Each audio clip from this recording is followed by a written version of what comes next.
বিসমিল্লাহির রহমানির রহিম। প্রিয় শিক্ষার্থীবৃন্দু, তোমরা কেমন আছো? আশা করছি ভালোই আছো। আমিও আল্লাহর রহমতে ভালো আছি। প্রিয় শিক্ষার্থীবৃন্দু, আজকে আমি তোমাদের নবম শ্রেণীর শারীরিক শিক্ষা বিষয়ে আলোচনা করব। প্রথমেই আমি আমার পরিচয় দিচ্ছি। আমি মোহাম্মদ ইলিয়াস, সহকারী শিক্ষক, মাদারতলী মাধ্যমিক বিদ্যালয়, পাথরঘাটা বদলা। প্রিয় শিক্ষার্থীবৃন্দু, কোভিড-19-এর কারণে 17ই মার্চ থেকে সমস্ত শিক্ষা প্রতিষ্ঠান বন্ধ, যার কারণে মাননীয় প্রধানমন্ত্রীর ও শিক্ষামন্ত্রীর অনুপ্রেরণায় আমরা অনলাইন ক্লাসে মাদারতলী মাধ্যমিক বিদ্যালয়ের পক্ষ থেকে সবাইকে স্বাগতম জানাচ্ছি। প্রিয় শিক্ষার্থীবৃন্দু, আজকের আমি যে বিষয়ে তোমাদের ক্লাসটি নিব শারীরিক শিক্ষা বিষয়। এখানে যেটা এই কোভিড-19-এর কারণে লেখাপড়ার পাশাপাশি যেটা আমাদের সবচেয়ে জীবনে কাজে লাগবে, তোমাদের জীবন গড়ার জন্য, তোমাদের জীবনকে সুন্দর ও সুস্থ করার জন্য, বেঁচে থাকার জন্য। আজকে আমার শারীরিক শিক্ষা বিষয় থেকে আমি স্বাস্থ্যবিজ্ঞান ও স্বাস্থ্য সেবা নিয়ে আলোচনা করতে যাচ্ছি। প্রিয় শিক্ষার্থীবৃন্দু, স্বাস্থ্যবিজ্ঞান বলতে আমরা কী বুঝি? ব্যক্তিগতভাবে ও সমষ্টিগতভাবে বেঁচে থাকার বিজ্ঞানসম্মত উপায়ে চিকিৎসা বিজ্ঞানের যে শাখায় আলোচনা, বিশ্লেষণ, সিদ্ধান্ত গ্রহণ হয় তাকে সাধারণভাবে আমরা স্বাস্থ্যবিজ্ঞান বলি। প্রিয় শিক্ষার্থীবৃন্দু, এখন আমরা জানব স্বাস্থ্য বলতে আমরা কী বুঝি। স্বাস্থ্য বলতে শারীরিক সুস্থতা, অর্থাৎ শরীরের সুস্থ অবস্থাকে বুঝি। কিন্তু কেবলমাত্র শারীরিক সুস্থতায় শারীরিক শিক্ষার লক্ষণ নয়, কারণ শরীরের সাথে মনের সাথে ঘনিষ্ঠ সম্পর্কও রয়েছে। এজন্য মানসিক সুস্থতা আমাদের প্রয়োজন। এখন দেখো তোমরা, স্বাস্থ্য সেবা এজন্য আমাদের কিছু মেনে চলা উচিত। কারণ আমাদের শরীর যদি ভালো না থাকে, স্বাস্থ্য যদি ভালো না থাকে, কোনো কিছু ভালো লাগবে না। কারণ স্বাস্থ্য হলো আমাদের শরীরের স্বাস্থ্যের সবচেয়ে বড় সম্পদ। তুমি মনে করো তোমার যদি স্বাস্থ্য মন দুটোই ভালো না থাকে, তুমি কোনো কাজই করতে পারবে না। এজন্য আমাদের প্রয়োজন কি? স্বাস্থ্যসেবা। এখন আমি আলোচনা করব স্বাস্থ্যসেবা বলতে আমরা কি বুঝি। প্রিয় শিক্ষার্থীবৃন্দ, আমি তোমাদেরকে একটা ক্লিপ চার্ট দেখাচ্ছি। দেখো এখানে কি দেখতে পাচ্ছি?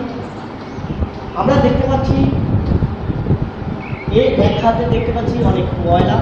এই সাবান দিয়ে কীভাবে হাত পরিষ্কার করে, আবার টিউবওয়েল দিয়ে হাত এই যৌথ করতে আছে, এখানেও যৌথ করতে আছে। এই যে আমরা কি দেখতে পাচ্ছি, হাত ধোয়ার অভ্যাস পরিবর্তন করতে আছে।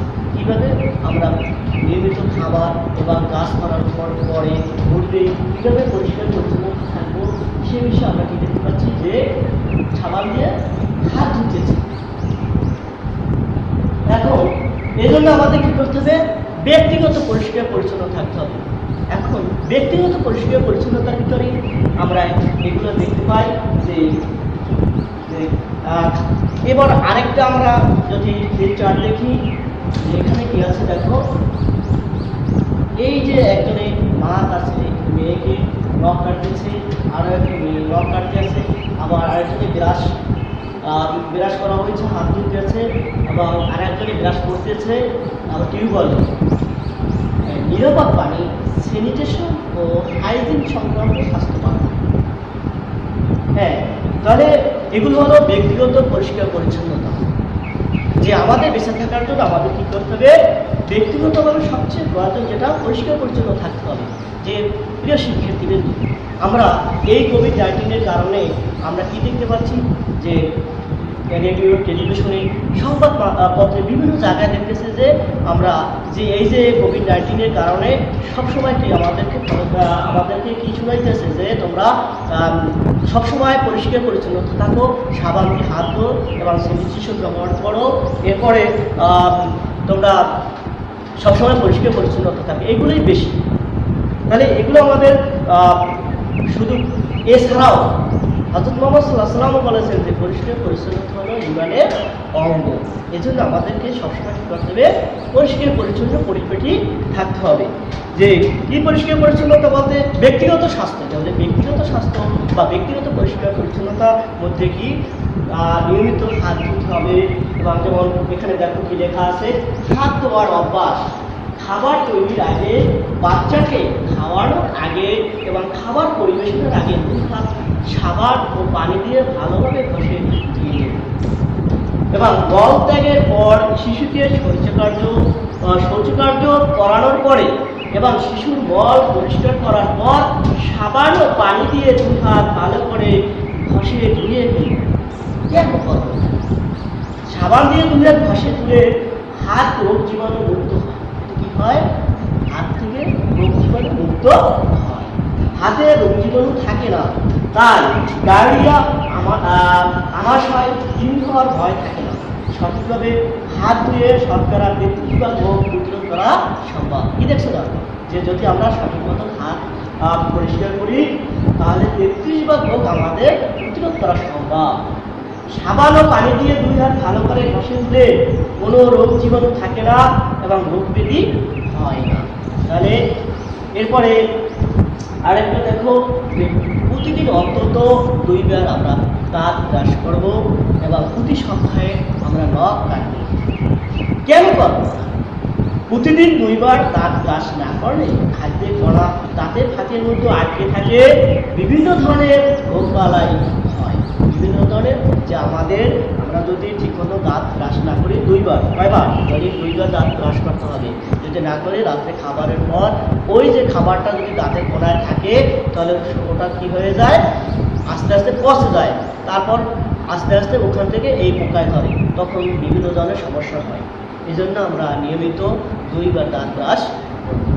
নিয়মিত নখ না কাটলে নখের বড় নখের মধ্যে ময়লা, রোগ জীবাণু আটকে থাকে। যদি আমরা নখ বড় বড় রাখি বা পরিষ্কার পরিচ্ছন্ন না রাখি তাহলে ওই ময়লাগুলো থেকে যায়, এবং এজন্য কী করতে হবে, ভালোভাবে ধুলেও অনেক সময় পরিষ্কার হয় না, এজন্য নখ আমরা প্রতি সপ্তাহে কাটতে হবে। এবং এই ময়লা খাবারের সাথে পেটে গিয়ে ডায়রিয়া সহ এবং বিভিন্ন ধরনের অসুখ বিসুখ দেখা যায়। এছাড়াও আমাদের যে পোশাক আশাক এবং নিয়মিত গোসল করা, এরপরে আমরা যে পরিষ্কার পরিচ্ছন্নতার মধ্যে অনেক কিছু করে, চুল কাটা ঠিক মতো নিয়মিত, এই বিষয়গুলো সম্বন্ধে যদি আমরা ঠিক মতন আমরা স্বাস্থ্যের প্রতি পরিষ্কার পরিচ্ছন্ন থাকি তাহলে আমরা অনেক রোগ জীবাণু থেকে হতে পারি। এজন্য আমাদেরকে সবাই কী করতে হবে, সবসময় পরিষ্কার পরিচ্ছন্নতা থাকতে হবে। এখন তো এই মহামারীর কারণে আরও বেশি পরিষ্কার পরিচ্ছন্নতা সবসময়, কারণ তুমি এই কোভিড-19 যে এই মহামারী থেকে তুমি বেঁচে থাকতে হলে তোমার সবসময় কী করতে হবে, পরিষ্কার পরিচ্ছন্ন থাকতে হবে এবং সামাজিক দূরত্ব বজায় রাখতে হবে।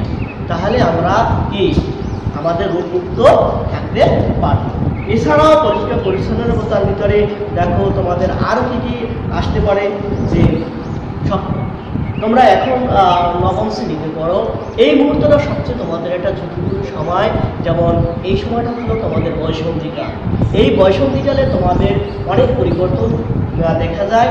এই পরিবর্তন সময় তোমাদেরকে কী করতে হবে, অনেক প্রজনন স্বাস্থ্য সম্পর্কে জানতে হবে, প্রজনন স্বাস্থ্য কী এবং প্রজনন স্বাস্থ্যের পরিচর্যা করতে হবে। এই সময়টা, এই বসন্তীকালে তোমাদের এই বসন্তীকালীন যে সেবাটা, এই সেবাটা তোমাদের পরিষ্কার পরিচ্ছন্ন থাকা খুবই দরকার। এজন্য আমরা এই সময়টাকে, এই বসন্তীকালে আমাদের যে যা যা করণীয়, আমাদের পরিষ্কার পরিচ্ছন্ন থাকতে হবে, রোগ থেকে তাহলে আমরা মুক্তি। প্রিয় শিক্ষার্থী, তোমাদেরকে পরিষ্কার পরিচ্ছন্নতা সম্বন্ধে বললাম। এছাড়াও তুমি স্কুলে যাওয়া, তুমি যে কোনো জায়গায় যাওয়া, তুমি যদি পরিষ্কার পরিচ্ছন্ন থাকো তোমার মনটাও খুব ভালো থাকবে। আর যদি তুমি অপরিষ্কার থাকো তাহলে কিন্তু তোমার মনটা ভালো থাকবে না, তোমার নিজেকে আনন্দ মনে করবে। এই জন্য সবসময় আমাদের কী থাকতে হবে? পরিষ্কার পরিচ্ছন্নতা থাকতে হবে। প্রিয় শিক্ষার্থীবৃন্দ, এরপরে আমি আমাদেরকে আরেকটি বিষয় সম্বন্ধে আলোচনা করব, সেটা হলো মাদক ও মাদকাসক্তি। মাদক ও মাদকাসক্তি বর্তমানে যে আমরা যে দেখতে পাচ্ছি যে যুবক এবং পুরুষ মহিলা সবাই তরুণরা সবাই নেশাগ্রস্ত, নেশা দেশ ছেয়ে গেছে।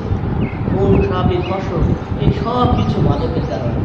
এই জন্য আমি মাদক সম্বন্ধে এখন আলোচনা করব, মাদক ও মাদকাসক্তি। মাদক কি?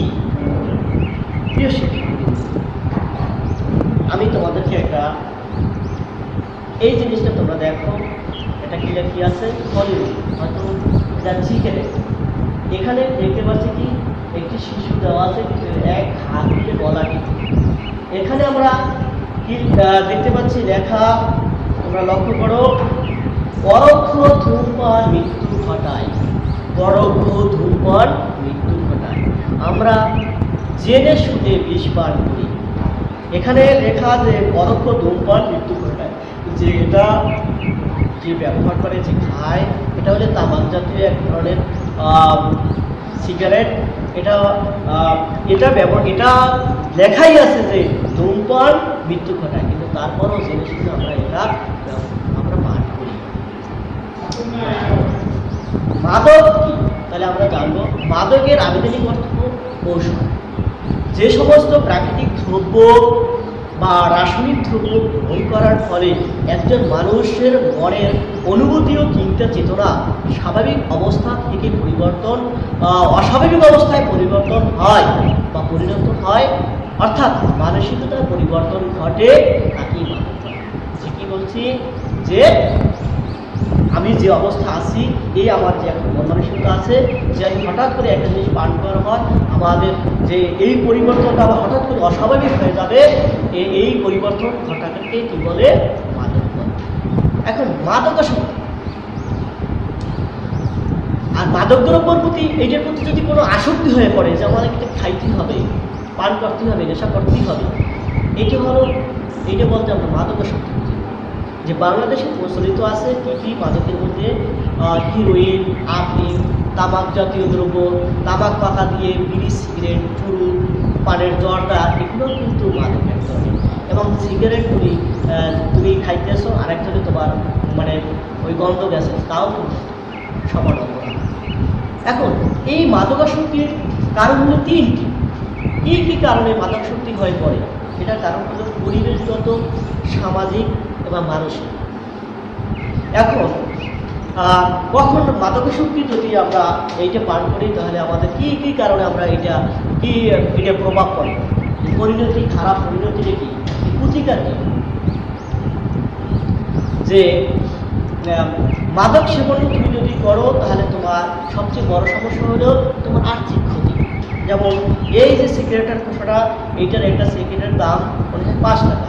আর 5 টাকা যদি হয়, তোমার দৈনিক যদি 10টা সিগারেট খাও, তাহলে 50 টাকা। এই 50 টাকা তোমার আর্থিক ক্ষতি। এছাড়া তোমার মৃত্যু নিশ্চিত মৃত্যু, তোমার মৃত্যুর নিশ্চিত। তাহলে এটা হলো আর্থিক ক্ষতি। এছাড়াও বাবা মায়ের সাথে অন্যান্য সদস্যরা যারা সমাজে আছে, তাদের কাছে অস্বস্তিকর অবস্থায় তোমার লজ্জিত হতে হবে। পারিবারিক সামাজিক জীবন যন্ত্রণা কষ্টদায়ক হয়ে পড়বে। এছাড়া এবং শারীরিক সুস্থতার ক্ষেত্রে মারাত্মক প্রভাব বিস্তার করে। যেমন মস্তিষ্কের স্নায়ুকোষ ধ্বংস করে দেয়, চোখের দৃষ্টিশক্তি কমে যায়। এছাড়াও মাদক শিশুদের স্বাস্থ্যের জন্য মারাত্মক হুমকি। মাদক গর্ভের শিশুরও ক্ষতি করে। তোমার গর্ভে যদি সন্তান থাকে, তাহলে তোমার সেই সন্তানের উপরে এটার প্রভাব পড়ে। এবার এই নেশাগ্রস্ত টাকা জোগাতে গিয়ে সংসারে অভাব, অশান্তি, অনেক ধরনের অশান্তি দেখা যায়। এক পর্যায়ে বাবা মাকে চিনে না। এই যে আমরা দেখি খুন খারাপি, ধর্ষণ, এর কারণ কি? এই মাদকের কারণ। প্রিয় শিক্ষার্থী, আমরা কিছুদিন আগেও আমরা দেখেছি যে বন্ধুরাতে এই যে রিফাত হত্যায় যে আমরা কি দেখতে পাচ্ছি যে তাকে হত্যা করার কারণে 7টা জীবন ধ্বংস হয়ে গেছে। এই 7টা ফ্যামিলি, এদের আত্মীয় স্বজন সবাই কিন্তু হাহাকার করতেছে। হ্যাঁ, কারণ কি? এই যে নেশাগ্রস্ত, এই নেশার কারণেই। কারণ একজন মানুষ যদি সুস্থ মস্তিষ্কে থাকে তাহলে সে কিন্তু একটা মানুষকে এরকম মেরে ফেলতে পারে না। রক্ত দেখলে তার রক্ত যদি দেখে তাহলে সাধারণ মানুষ যদি রক্ত দেখতে পারে, কিন্তু এটা কখন করে না? যখন নেশাগ্রস্ত হয়। কিন্তু তোমাদের এই কোভিড-19 কারণে স্কুল বন্ধ, তাই তোমাদেরকে আমি অনুরোধ করছি যে তোমরা এই এখন যে তোমাদের এই সময়টা তোমাদের স্কুল ক্লাস হয় না, তা আমরা অনলাইনে ক্লাস দিতেছি, সেই ক্লাসগুলো তোমরা দেখো এবং বাড়িতে সামাজিক দূরত্ব বজায় রেখে তোমরা এছাড়া আরও কিছু করতে পারো, কি খেলাধুলা করতে পারো, কিন্তু এই নেশাগ্রস্তের দিকে তোমরা অবসর কারো প্রলোভনে, বন্ধুবান্ধবদের প্রলোভনে তোমরা কখনো এদিকে, তাহলে তোমাদের জীবনটা শেষ। প্রিয় শিক্ষার্থীবৃন্দ, এই সময়টা হলো তোমাদের জীবন করার সময়। এখন যদি তোমরা একবার এই পথে যদি পা দাও, ওখান থেকে তোমরা বের হয়ে আসতে পারবে না। তাহলে আমরা কেন যে মাদকাসক্তি আমাদের জীবনটাকে শেষ করে দেয়, আমাদের জীবনকে, সমস্ত জীবন তো ভালো, একটা পরিবারকে, আত্মীয় স্বজনকে ধ্বংস করে দেয়, সেদিকে আমরা কেন অগ্রসর? আমরা সবাই কী করব? এছাড়াও আমরা দেখতে পারি কি যে মাদকাসক্তি ব্যক্তি দ্বারা কি এই যে যত খুন খারাপি, ধর্ষণ, ছিনতাই, নানা রকম অনাকাঙ্ক্ষিত ঘটনা সব কিছু বাড়ে কির জন্য? এই বর্তমানে এই একটা কারণ হচ্ছে যে মাদকের মধ্যে ইয়াবা, এই ইয়াবাটা সব জায়গায় ছড়িয়ে পড়ছে। ইয়াবার কারণে সমস্ত ছেলেমান ধ্বংসমুখী। তাই তোমাদেরকে আমি আবারও বলতে চাই, আমরা এই পথ থেকে প্রিয় শিক্ষার্থীবৃন্দ, এই পথে আমরা যাব না। আমরা খেলাধুলা করতে পারি অবসর সময়, স্বাস্থ্যবিধি মেনে দাও। এছাড়াও আমরা সবাই অঙ্গীকারবদ্ধ হই যে সবাই মিলে দেশকে ভালোবাসি, দেশের মানুষকে ভালোবাসি, কিন্তু মাদককে না বলি, সামাজিক সচেতনতা বৃদ্ধি করি। তাহলে আমরা এই দেশকে ভালোবাসতে পারবো, নিজেকে গড়ে তুলতে পারবো এবং দেশের মানুষকে ভালোবাসতে শিখব। আমার জীবন খুব সুন্দর হবে এবং পরিবার অনেক সুন্দর। আমার কাছ থেকে অনেক কিছু আশা করি। আবারও আমি বলছি, আমরা সবাই পরিষ্কার পরিচ্ছন্নতা থাকি এবং সবাই মিলে দেশকে ভালোবাসি, মাদককে না বলি। সবাই সুস্থ থাকো, ভালো থাকো, এই আশা নিয়ে আমি আমার আজকের ক্লাস এখানে শেষ করছি। যদি তোমাদের ক্লাস বুঝতে কোনো সমস্যা হয় তাহলে তোমরা কমেন্ট করে দেবে। আমি এরপরে তোমাদের কোনো প্রশ্ন থাকলে প্রশ্নের আমি অ্যান্সার দিয়ে